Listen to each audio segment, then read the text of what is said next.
In this video, I'm going to show you how to customize the structure of your web pages for different views. So your mobile, tablet, and desktop views. So let's go ahead and view our website by clicking on View Your Website on the top left-hand side. And I'm going to go ahead and apply a new template to this page. So let's go ahead and choose this Industry Leaders page, and I'm going to apply that to my page. There we go. So I've got this nice template applied to my page. And now what I want to do is customize the actual layout of the page. Now, the problem with customizing the layout of the page is that you are going to be affecting the actual structure. So if I click on this block and I say, I don't want this block to show up on my mobile view, if I come here to my mobile view and I select this block and I decide that I want to delete this block, and I click on this block, and I'm actually going to do this through the navigator over here. So I'm going to open my navigator. So if I say that I don't want this block and I click here and I say, no, I'm going to delete that, that block is not just gone from my mobile view.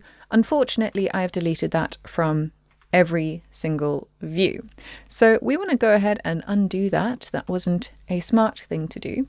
If I don't want this block to show up on my mobile view, here is what I'm going to do. I'm going to simply hide it. So I'm going to come here to my block settings, and I'm going to click here on the visibility settings, and I'm going to say no.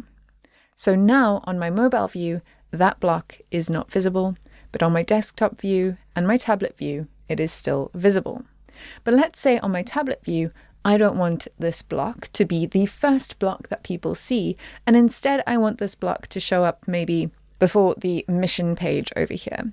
So I can't, again, grab this block and move it down there, because when I do that, it's moved here on my mobile, on my tablet view. But if I come here to my desktop view, it's also been moved. So on my desktop view, I actually want it to be the first thing that you see, but on the tablet view, I want it to be a little bit lower down.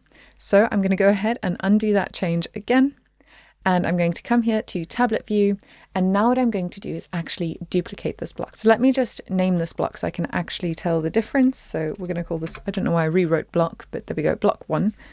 And now what I want to do is duplicate this block. So I'm going to duplicate this block by right-clicking and hitting clone. And then I'm going to move that clone to where I want it to be. And then this block, I'm going to go ahead and say that it is not visible. So now on my tablet view, I can scroll down and you'll see that that's been moved over there.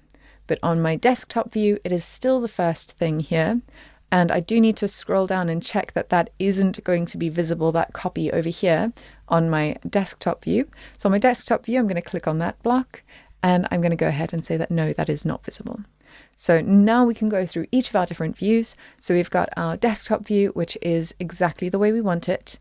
Then we've got our tablet view, which, let's scroll through. We've now created a bit of an issue because block 1 has bled down. So we need to actually make sure that this is visible. So yes, it is visible on this page. We do not want it to inherit. So it is not inheriting from global, and now that is visible over here. Now, we might have a few mess ups over on our mobile view. So what we're going to do is come here to our mobile view, and all right, that's looking fine. And great, neither of those blocks are visible, and that's what we want on our mobile view. So that is how you can customize the structure of your pages in the different device views.